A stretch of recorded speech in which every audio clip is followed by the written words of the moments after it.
Hello， 大家好，又係我 Andrew 啊。咁琴日我哋就去完兩個貪空屋苑嗰度咧，就巡視過啦。就地震之後328咧，咁就有曼谷好多大廈咧都受到搖晃，影響咗佢室內嗰個結構。咁所以今日咧就有位谷友咧就要我哋協助去現場度視察啦。咁當然啦，咁其實個屋苑裏邊都有好多香港人嘅，咁其實應該據我所知都有百幾戶，咁其中有4-5戶我都會識，咁其中呢個客人咧就係22年我哋做嘅驗樓，咁依家再翻嚟咧，今次咧就係要去現場視察一下啦，咁睇下有幾多嗰個問題出現啦，咁最緊要就係結構性嗰個程度咧唔會太大，影響咗入住嗰個安全嗰個機率。咁因為依家好多泰國人咧都未翻到屋企，或者佢寫字樓30-40層樓咁高嗰啲咧，咁好多都係唔準上去啊，或者係唔準翻工住，咁好多 work from home。咁所以依家我哋 check 翻咧，好彩我依家個谷友嗰個單位咧，就喺我個評分度咧，咁都唔係話好高嗰個損耗率。咁其實咧就佢冷巷咧，佢嗰個層數嘅冷巷咧，有幾個單位咧，直情好似劈開咗漏咗條罅，見到個廳嗰啲光滲咗出嚟咁樣。咁佢嗰個所謂嗰個 lift 嗰個 corridor 嗰個 lift lobby 咧，反而就仲更加犀利。咁佢裏邊咧，其實咧就係大廈結構同攤空就唔同。咁佢受幾道主力牆嘅拉扯問題，咁TV 嗰個主力牆啦，咁同埋嗰個大門口嗰個主力牆啊，同埋騎樓門嗰個主力牆，咁幾邊嗰個質地啊，同埋嗰個堅韌牢固度唔同嘅話咧，咁佢喺度搖晃嘅時候咧，咁一定喺啲角位嗰度咧就會出現啲裂紋啊，咁嗰啲灰水啊，同埋啲油漆咧，自然就會撲起晒啊，跌出嚟啊咁樣。咁每個牆嘅所謂個直角嗰個位咧，咁我哋都睇過，最緊要個天花板嗰度嗰個直角咧，仲仍然係直角。咁甩咗出嚟灰水嗰啲咧，就當執漏或者係當好似濕咗水咁，有陣時撲咗啊，有啲谷有啲窗唔記得閂啊，咁曾經都試過有水滲咗入嚟咧，咁撲起咗啊，咁要鏟晒佢，起翻晒，扇翻層灰，跟住再油翻嗰個防潮油咁樣。咁依家今次大致上咧，呢個31平方米嗰個一房單位咧，其實都係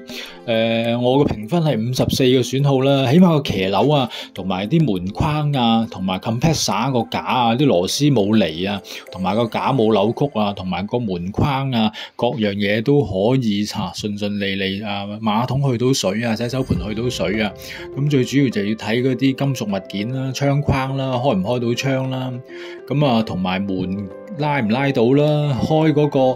房門啊，同埋廁所門啊，同埋大門啊，咁樣即係嗰啲校位啊順唔順咁樣，可以基本上咧就每一位你哋自己有物業嘅話咧，都可以去 check 呢啲問題。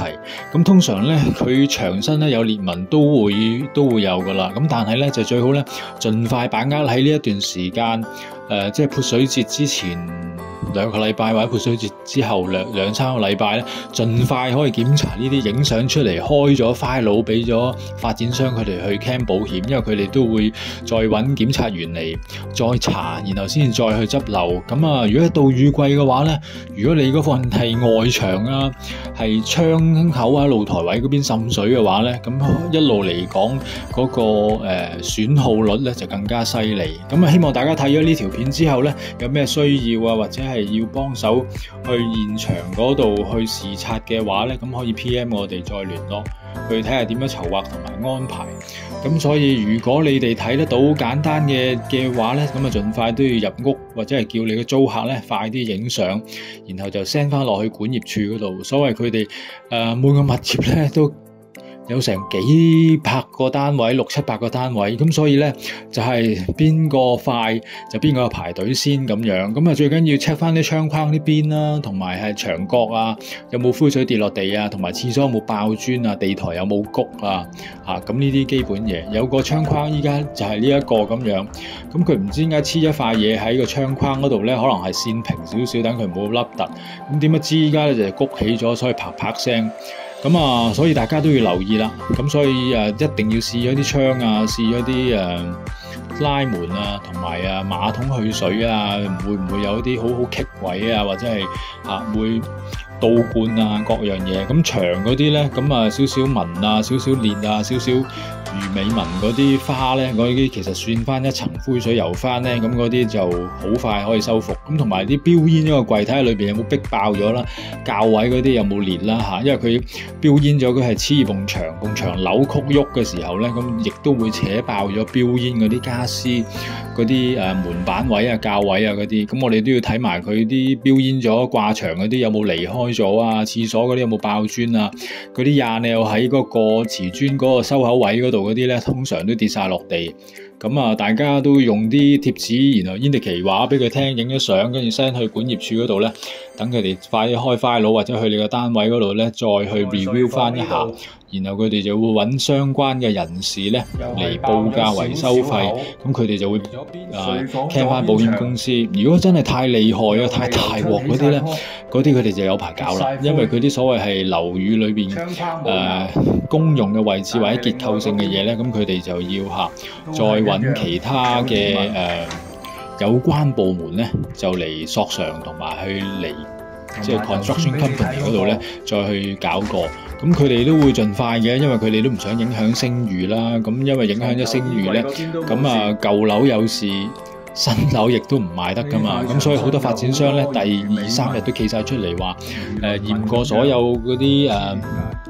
新舊嘅 condo 啊，因為主要都係 condo 嗰個受影響嘅最大啦。所有啲 low rise 7、8層同埋 town home 咧，嗰啲都唔係太大嘅影響，只係一啲好皮毛嘅嘢。咁但係如果有裂紋啊，有甩灰水啊，有爆牆啊，轉角位有起泡啊咁嗰啲咧就要盡快咧去了解。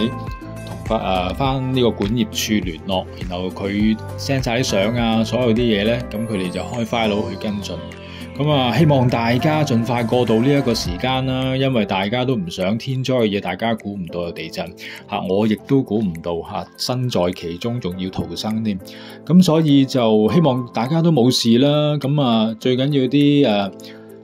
資產咧唔會受影響就 OK 啦。咁希望大家都安安全全、開開心心。咁多謝晒，拜拜。